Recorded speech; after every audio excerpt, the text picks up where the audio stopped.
नमस्कार, बहुत स्वागत है आपका न्यूज 18 बिहार झारखंड में। आपके साथ मैं हूं सोनाली सिंह। बिहार में सियासी समीकरण तेजी से बदल रहे हैं। मुलाकातों का दौर जारी है। इसी कड़ी में गुरुवार को दिल्ली में आरएलजेडी के अध्यक्ष उपेंद्र कुशवाहा ने देश के गृह मंत्री अमित शाह से मुलाकात की। ये मुलाकात काफी देर तक चली और दोनों नेताओं के बीच करीब 45 मिनट तक बातचीत हुई। सूत्रों की अगर माने तो उपेंद्र कुशवाहा जल्द ही एनडीए के रथ पर सवार हो सकते हैं। इस मुलाकात के दौरान बिहार बीजेपी के पूर्व प्रदेश अध्यक्ष डॉक्टर संजय जायसवाल भी मौजूद रहे।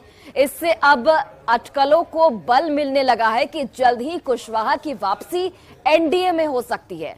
उपेंद्र कुशवाहा से पहले 13 अप्रैल को हम के संस्थापक और पूर्व सीएम जीतन राम मांझी ने केंद्रीय गृह मंत्री अमित शाह से मुलाकात की थी। इस मुलाकात को लेकर भी सियासी अटकलबाजियां तेज हुई, लेकिन मांझी ने उन अटकलों को खारिज कर दिया।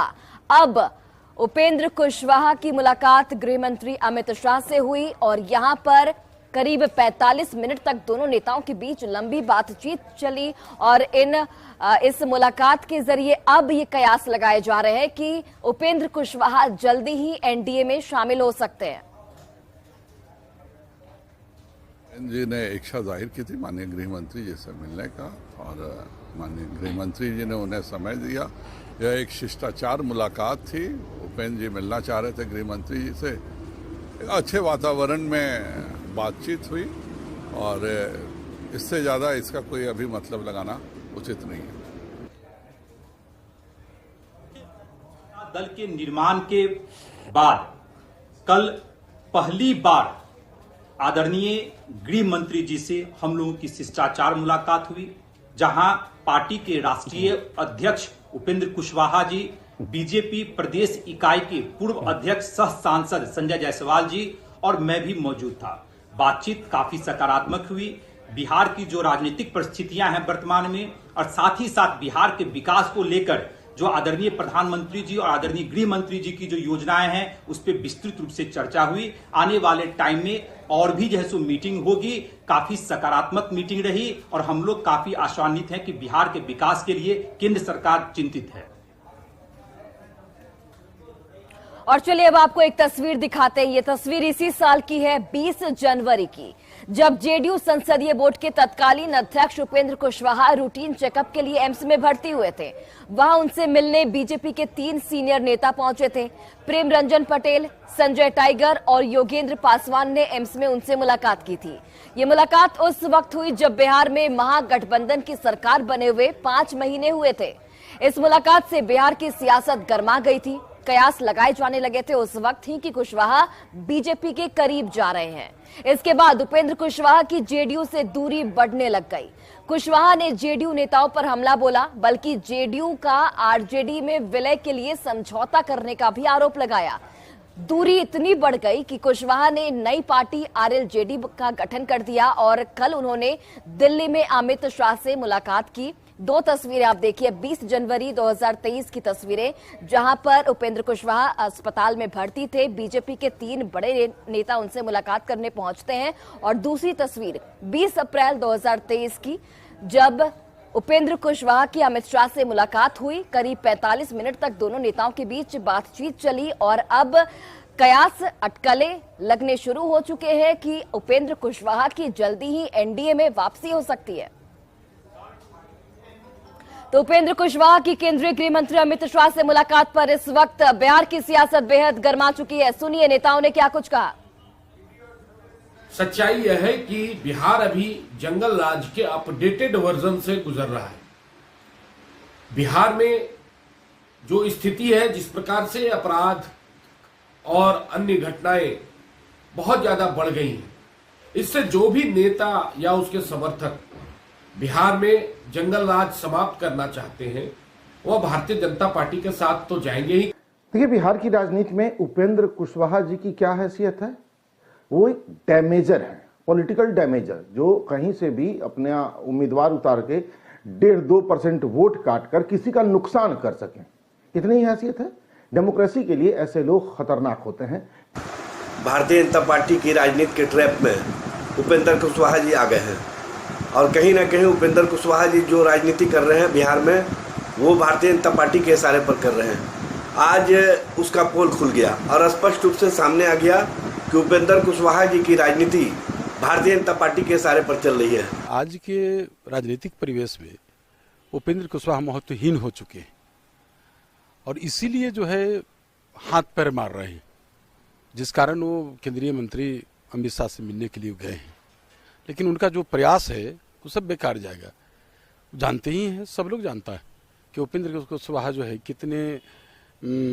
कितने लालची हैं, कितने हर चीज कितने महत्वाकांक्षी हैं, सब लोग परिचित है। तो अब देखिए, उपेंद्र कुशवाहा की अमित शाह से मुलाकात के बाद अब कयास लगाए जा रहे हैं कि उपेंद्र कुशवाहा एक बार फिर से एनडीए के रथ पर सवार हो सकते हैं और बिहार में नीतीश तेजस्वी की राह को रोक सकते हैं। ये कयास इसलिए लगाए जा रहे हैं क्योंकि उपेंद्र कुशवाहा ने जेडीयू में रहकर जेडीयू के खिलाफ मोर्चा खोला। जेडीयू के नेताओं को निशाने पर उपेंद्र कुशवाहा की ओर से लिया गया। महागठबंधन के नेताओं पर उपेंद्र कुशवाहा ने जमकर वार किए, जमकर हमला बोला गया उनकी ओर से। जेडीयू से अलग होकर एक नई पार्टी उपेंद्र कुशवाहा ने बनाई। उपेंद्र कुशवाहा बीजेपी के प्रति नरम रहते हैं, उनका नरम रुख रहता है बीजेपी की तरफ। केंद्र सरकार पर हुए हमले का उपेंद्र कुशवाहा ने मुंहतोड़ जवाब दिया। कयास अब लगाए जा रहे हैं कि कुशवाहा एनडीए में वापस आ सकते हैं। बीजेपी के साथ 2024 का चुनाव उपेंद्र कुशवाहा लड़ सकते हैं। एक सप्ताह पहले जीतन राम मांझी ने अमित शाह से मुलाकात की थी। बीजेपी अब छोटे दलों से के जो नेता है उनसे मुलाकात कर रही है ताकि जो अपनी जो सियासी दायरा है उसे और भी ज्यादा बढ़ाया जा सके और 2024 में छोटे दलों की भूमिका बेहद अहम रहेगी। और इसी के मद्देनजर पहले जीतन राम मांझी से अमित शाह ने मुलाकात की। हालांकि उस मुलाकात को सियासत से जोड़कर नहीं देखा गया, लेकिन उसके बावजूद भी अटकलें लगातार लगाई जा रही है। और अब उपेंद्र कुशवाहा से अमित शाह की मुलाकात कई मायनों में बेहद महत्वपूर्ण, क्योंकि इससे कयास लगाए जा रहे हैं कि उपेंद्र कुशवाहा की वापसी एक बार फिर से एनडीए में हो सकती है। तो उपेंद्र कुशवाहा के कदम को समझने के लिए उनके सियासी सफर पर भी गौर करना होगा। उपेंद्र कुशवाहा नीतीश कुमार के पुराने सहयोगी हैं। 2000 में नीतीश कुमार ने कुशवाहा को नेता प्रतिपक्ष बनाया। 2005 में नीतीश से अलग होकर एनसीपी में उपेंद्र कुशवाहा चले जाते हैं। 2010 की बात करते हैं। 2010 में एक बार फिर से जेडीयू में उपेंद्र कुशवाहा आए और राज्यसभा भेजे गए। 2013 में जेडीयू और राज्यसभा से उन्होंने इस्तीफा दे दिया। 2013 में ही उन्होंने राष्ट्रीय लोक समता पार्टी बनाई। 2014 के लोकसभा चुनाव में बीजेपी से उन्होंने गठबंधन किया। 2014 के ही चुनाव में उनकी पार्टी को 3 सीटें मिली। शानदार जीत के बाद उपेंद्र कुशवाहा केंद्र में मंत्री भी बने। 2018 में एनडीए से अलग होकर महागठबंधन में चले गए। 2019 के लोकसभा चुनाव में 5 सीटों पर उन्होंने चुनाव लड़ा। खुद काराकाट और उजियारपुर सीट से चुनाव हार गए। शिक्षा में सुधार के लिए नीतीश कुमार के खिलाफ उन्होंने मोर्चा खोल दिया। 2020 के विधानसभा चुनाव में सफलता उनकी पार्टी को नहीं मिली। इसके बाद में उन्होंने आरएलएसपी का जेडीयू में विलय कर दिया। 20 फरवरी 2023 को नई पार्टी बनाने का ऐलान उपेंद्र कुशवाहा की ओर से किया गया। यानी कि उपेंद्र कुशवाहा के अगर सियासी सफर पर गौर करें तो कई बार वो एनडीए में शामिल हुए, महागठबंधन में शामिल हुए, वहां से बाहर निकले, नए पार्टी का गठन किया और अब जो ताजा हालात है उसके हिसाब से उपेंद्र कुशवाहा बीजेपी की तरफ नर्म हो चुके हैं। और ऐसे में कयास लगाए जा रहे हैं कि क्या उपेंद्र कुशवाहा एक बार फिर से एनडीए में वापसी कर सकते हैं। केंद्रीय गृह राज्य मंत्री नित्यानंद राय ने आरोप लगाया है कि जब से बिहार में महागठबंधन की सरकार आई है तब से अपराध का ग्राफ काफी बढ़ गया है। नित्यानंद राय ने एक ट्वीट के जरिए लिखा कि जिसमें उन्होंने हत्या, अपहरण, लूट और रेप जैसे गंभीर अपराधों का आंकड़ा देकर महागठबंधन की सरकार को बिहार में अपराध को पनाह देने वाली सरकार बताया है। नित्यानंद राय ने 2 ट्वीट के अंत में यह लिखा कि भाजपा आएगी, अपराध जाएगा। तो ये ट्वीट आपको दिखा रहे हो नित्यानंद राय का। नित्यानंद राय ने आंकड़ों के साथ बिहार में अपराध का ग्राफ बढ़ने का इस ट्वीट में दावा किया है और बिहार में अपराध बढ़ा है, इस बात की पुष्टि नित्यानंद राय ने की है। और उन्होंने 10 अगस्त 2022 यानी जब से नीतीश कुमार बीजेपी से अलग हुए उसे लेकर 19 अप्रैल तक के अपराध का आंकड़ा दिया है, जिसमें हत्या के कुल मामले 2070 बताए गए हैं। ये ट्वीट नित्यानंद राय की ओर से किया गया। हालांकि इसमें संदिग्ध परिस्थितियों में मौत के मामले भी शामिल हैं, जबकि हत्या की बात करें तो हत्या के प्रयास के 700 मामले सामने आए हैं, रेप की 345 घटनाएं सामने आई हैं। अपहरण की बात करते हैं तो अपहरण के 144 और लूटपाट के 541 मामले सामने आए हैं। इतना ही नहीं, गोलीबारी के 298, चोरी के 599, अलग अलग मामलों में हमले के 132 और रंगदारी के 59 मामले सामने आए हैं और इन सबको मिलाकर कुल 4848 घटनाएं हुई हैं। तो इस ट्वीट के जरिए नित्यानंद राय ने एक आंकड़ा जारी किया और इस आंकड़ों के जरिए उन्होंने ये बताने की कोशिश की है कि बिहार में अपराध का ग्राफ जब से महागठबंधन की सरकार बनी है कैसे किस कदर बढ़ा है और अपराधियों के हौसले किस तरीके से बुलंद है। तो केंद्रीय गृह राज्य मंत्री नित्यानंद राय ने बिहार में बढ़ते अपराध को लेकर कई सवाल खड़े किए हैं और आप देखिए कि एक ट्वीट के जरिए उन्होंने निशाना साधा है और इस ट्वीट में जब से महागठबंधन की सरकार बनी है तब से लेकर अभी तक का आंकड़ा उनकी ओर से जारी किया गया है, जिनमें से जो भी आपराधिक घटनाएं हुई हैं उन सभी चीजों को लेकर नित्यानंद राय ने महागठबंधन की सरकार यानी कि नीतीश सरकार पर जमकर हमला बोला है और कहा है कि बिहार में अपराध का ग्राफ तेजी से बढ़ा है, अपराधियों के हौसले बिल्कुल बुलंद है, अपराधी बेखौफ होकर वारदात को अंजाम दे रहे हैं और अंत में उन्होंने लिखा कि भाजपा आएगी अपराध जाएगा। तो ये ट्वीट केंद्रीय गृह राज्य मंत्री नित्यानंद राय की ओर से उनकी ओर से ये दावा किया गया है कि बिहार में अपराधियों के हौसले बेहद बुलंद हैं और जब से महागठबंधन की सरकार आई है तब से अपराध के जो ग्राफ में वो तेजी से बढ़ोतरी देखी गई है। अपहरण, हत्या के प्रयास, लूटपाट जैसे मामले लगातार बढ़ते जा रहे हैं। तो नित्यानंद राय ने बिहार में बढ़ते अपराध को लेकर सवाल खड़ा किया है। नित्यानंद राय ने के उठाए सवाल पर गठबंधन दलों ने पलटवार करते हुए बीजेपी पर कई सवाल खड़े किए। सुनिए। बिहार के जंगल राज को जनता राज बताने वाले माननीय मुख्यमंत्री नीतीश कुमार जी, आपने बिहार को गुंडा राज बना दिया। बिहार की बर्बादी कि कहानी आप जिस तरह से लिखना शुरू किए हैं और बिहार के बर्बादी की आग अब जिले से गांव तक पहुंच रही है। कई मौकों पर डिप्टी सीएम श्री तेजस्वी यादव जी ने कहा है, ये बीजेपी के पास कौन सा तिलिस्म है कि सत्ता में इन हो गई तो मंगल राज, सत्ता से आउट हुई तो जंगल राज, अपराध का ग्राफ बढ़ गया। ये जो बीजेपी का तिलिस्म है ये अब जनता समझ रही है। केंद्रीय गृह राज्य मंत्री आदरणीय नित्यानंद राय जी ने ट्वीट करके बिहार में बढ़ते अपराध की बात कही है। पहले भाजपा शासित राज्यों के अपराध के आंकड़े को देख लें। बेहतर होगा कि केंद्रीय गृह राज्य मंत्री अपने विभाग की चिंता करें, वो पुलवामा, कश्मीर और चीन की चिंता करें। बिहार की जनता ने बिहार की चिंता करने का काम महागठबंधन और नीतीश कुमार की सरकार को दे रखा है और महागठबंधन की सरकार बखूबी अपनी जिम्मेदारी को जानती है।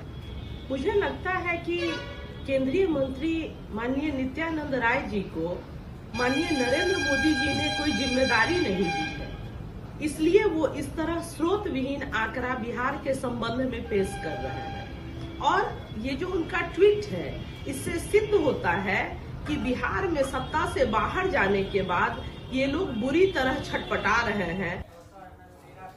और चलिए इसी बीच मनीष कश्यप मामले को लेकर बड़ा अपडेट सामने आ चुका है। मनीष कश्यप की याचिका पर आज सुनवाई होगी। ट्रांसफर याचिका पर सुप्रीम कोर्ट में आज सुनवाई होने वाली है। सभी एफआईआर को एक साथ क्लब करने की इस याचिका में मांग रखी गई है। बिहार और तमिलनाडु में जितने भी एफआईआर दर्ज है उन्हें एक साथ क्लब करने की याचिका में मांग रखी गई है और ट्रांसफर याचिका पर सुप्रीम कोर्ट में आज महत्वपूर्ण सुनवाई होने वाली है। 11 बजे का वक्त दिया गया है जब सुनवाई की शुरुआत होगी।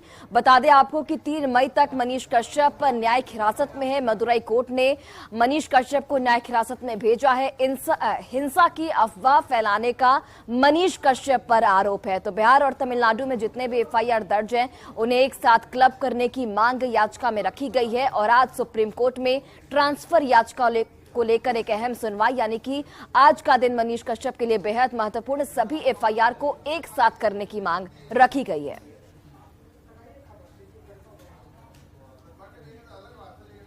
और बड़ी खबर आरा से सामने आ रही है। मामूली बात पर बहस के बाद पेट्रोल पंप पर बदमाशों ने फायरिंग कर दहशत फैला दी है। 3 बदमाश पेट्रोल पंप पहुंचे थे, जिन्होंने फायरिंग के साथ साथ पेट्रोल पंप के नोजल मैन को भी पिस्टल की बट से मारकर जख्मी कर दिया। मारपीट की वारदात सीसीटीवी कैमरे में कैद हो गई है। फिलहाल घायल का इलाज आरा सदर अस्पताल में जारी है। घटना नवादा थाना के बहीरो पेट्रोल पंप की बताई जा रही है। फायरिंग की सूचना मिलते ही मौके पर नवादा थाने की पुलिस पहुंची और पेट्रोल पंप के मैनेजर और अन्य कर्मियों से पूछताछ कर अपराधियों को गिरफ्तार करने में जुट गई है। वहाँ पर झगड़ा पेट्रोल पंप तेल लेने आया था लोग, बिना पैसा दे के जा रहा था लोग। तो पेट्रोल पंप वाले बोले कि नहीं हमको पैसा चाहिए, पैसा दो। तो उसको मारा पहले लोग, तो भाग के अपने ऑफिस में लुकाया। तो वहाँ से खींच के मारा लोग, तो उनको बचाने के लिए कोई नहीं है। तो भाग के मेरे पास आया कि भैया हमको बचाइए। करने के लिए बोले तो उतने में ही ना धाए पूरा गोली चलाने लगा लोग। तो एक मेरे कस्टमर बैठे तो उनको लगने से बचा, तो भाग गए उधर लेके। हम यहाँ से भागे अपने ऑफिस में, पीछे रूम टाइप हम रखे वहाँ पर भागे। और शेखपुरा में भूमि सर्वे के काम में लगी महिला कर्मियों को आम लोगों की फप्तियों का सामना करना पड़ रहा है, जिससे ये महिला कर्मी मानसिक प्रताड़ना से गुजर रही हैं। एक तरफ संसाधन का अभाव है, तो दूसरी ओर भूमि रैयत का जबरन काम करवाना और असंसदीय भाषा के इस्तेमाल से ये लोग डरी और सहमी हुई हैं। कार्यस्थल पर युवतियों की सुरक्षा और सुविधाओं का जायजा लिया सहयोगी अजीत कुमार सिन्हा ने। राज्य सरकार का स्पष्ट निर्देश है कि जो भी कार्यालय हैं जहां लड़कियां या महिलाएं काम करती है उसको संरक्षित करना, संरक्षण देना है। लेकिन इस शेखपुरा जिला का हजरतपुर मलरो पंचायत का ये पंचायत सरकार भवन है, जहां सर्वे पर काम, भू सर्वे का काम हो रहा है। जहां देख लीजिए काफ़ी लड़कियां हैं, ज़्यादा करके यहाँ लड़कियां काम कर रही हैं, दिन भर काम करती हैं इसमें आकर के। और भू सर्वेक्षण चूँकि शेखपुरा जिला को पैरिटी तौर पर लिया गया, राज्य सरकार ने लिया है, लेकिन लड़कियों के साथ काफ़ी परेशानी हो रही है। यहाँ जो काम करने के दौरान स्थानीय लोगों द्वारा भी परेशान किया जाता है, जिसमें मानसिक रूप से काफ़ी परेशान रहती है। हम जानते हैं कार्यस्थल पे ये परेशानी होती है कि यहाँ पे रैयत आते हैं, अपना डॉक्यूमेंट चेक करवाते हैं। अगर डॉक्यूमेंट सही है गलत है वो तो चेक करने का बात का है, लेकिन आकर जो तेज़ आवाज़ में बातें करते हैं, बहुत सारी बातें भी बोलते हैं जो नहीं बोलनी चाहिए। तो बहुत सारी समस्याएँ हैं अभी जो चल रही हैं। क्या नाम हुआ आपका? पूजा। जो इस तरह की शिकायतें आ रही हैं, क्या आप लोग कभी अपने उच्च अधिकारियों से आपने कहा है कि यहाँ क्या क्या परेशानी? हाँ, कभी माइशर श्वेता तिवारी री3 में विशेष संरक्षण अमीन के पद पर हूँ। और यहाँ पे क्या है, जैसे कि हमारा कुछ हमारी जो ज़मीन का सर्वे करते हैं उसमें कुछ सरकारी ज़मीन होती है जो लोगों ने क्या कर अवैध कब्जा कर रखा है, और इसकी जानकारी मतलब सभी को है नीचे से ऊपर तक। अभी क्या हुआ है, बिहार सरकार ने हमें निर्देश दिया है कि जो सरकारी ज़मीन है उसको आपको अलग करना है, लेकिन रैयत ये समझने को तैयार नहीं होते हैं और उसमें वो फिर जोर ज़बरदस्ती करते हैं, वो धमकी देते हैं, तरह तरह की जान से मारने तक की धमकी दी गई है। और इस तरह के मतलब बहुत परेशानी होती है। और बाकी मेरे सहकर्मी ने आपको बताया जा चुका है उसके द्वारा कि प्राथमिक जो बहुत ये हैं वॉशरूम और पानी की व्यवस्था नहीं है, और रैयत आके हमें परेशान करता है कि मैडम आप अपने उच्च अधिकारियों को, और हमने कई बार इस तरह की चीज़ें बाय लेटर बाय जैसे भी अपने उच्च अधिकारियों को बताया कि ये दिक्कत हमें हो रही है, लेकिन कार्य करने में बहुत ज़्यादा ही परेशानी आ रही है यहाँ पे।